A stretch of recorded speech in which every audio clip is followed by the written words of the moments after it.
Welcome to Clipper Shack's Q&A. What we're going to cover today is recognizing and sharpening a left-handed shear at a glance. What I've laid out here, and I've got the shears facing you, which is what you want to do when you use this system to figure out if it's truly a left-handed shear. You lay a shear down with the handles towards you. If the cutting edge faces towards the left, it's a left-handed shear. If the cutting edge faces towards the right, it's a right-handed shear. That's on the top blade. It doesn't matter which way you lay the blades. They will always come out that way. If it's a single blade, you can see I've got the outside of the shear facing up with the handles towards you. They all face towards the left. On a right-handed shear, they all face towards the right.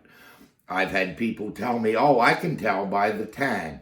Well, right here's an example of why that isn't necessarily true.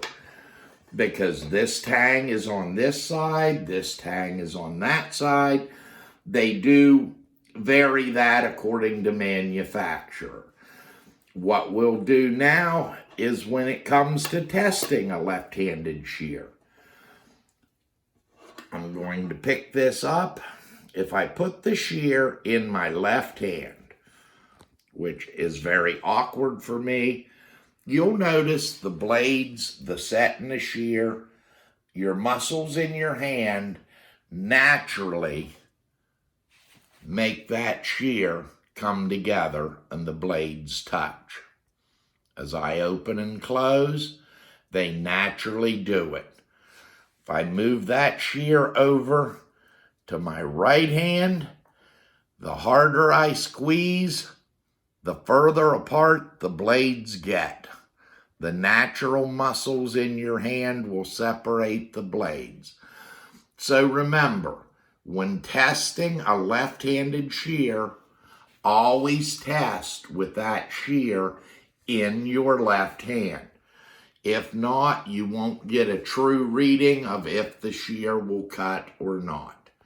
Now what I'll do is move over to the EasyVex and show how we sharpen a left-handed shear on the EasyVex. Now that we're over to the EasyVex, the setup for a left-handed shear is on the convex is a mirror image of the right-handed shear. We set our angle by using the color code here. This particular pair is at approximately 40 degrees, and I pre-did that just so you could, save time on this film. We're going to go ahead. You do place the shear in slightly different from what you have on a right-handed clamp. If you look at the placement of the shear, this allows the shear to get completely into the wheel without the handles getting involved with your knobs. Now, all you do at this point, it goes in and out. I'm going to want to turn this slightly more. You got to be sure you get it pointing more out the front or this knob will become involved. So now I'm going to have plenty of clearance and in and out. So to sharpen, habit tells you you're going to turn it the right way. Make sure you think, turn it down. That way you're turning away and you will not cut your level. You can come in and make your pass. I've got the burr, so all I would have to do at this point would be to go down the progression and polish out the shear. That's all there is to sharpening a left-handed convex. Now, if it was a left-handed beveled shear, the setup is a little different. You move this over, you drop it down to 0. You now take your clamp and we set our angle on it.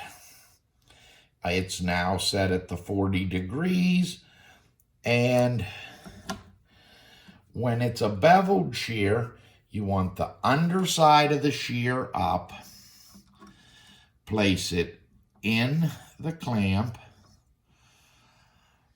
Now it can be sharpened on the face, creating a bevel. Once again, remember to push down on the switch, and you can come in and you can do your angle there and create the bevel. I just used the convex. They both look the same in there. It just saved time of taking apart another shear. I hope this has been helpful. I've received quite a few questions on the left-handed shear, so I thought I'd go over it today. Now, I'd like you to like us on Facebook and subscribe to our YouTube channel, and I hope we're giving you some good information here.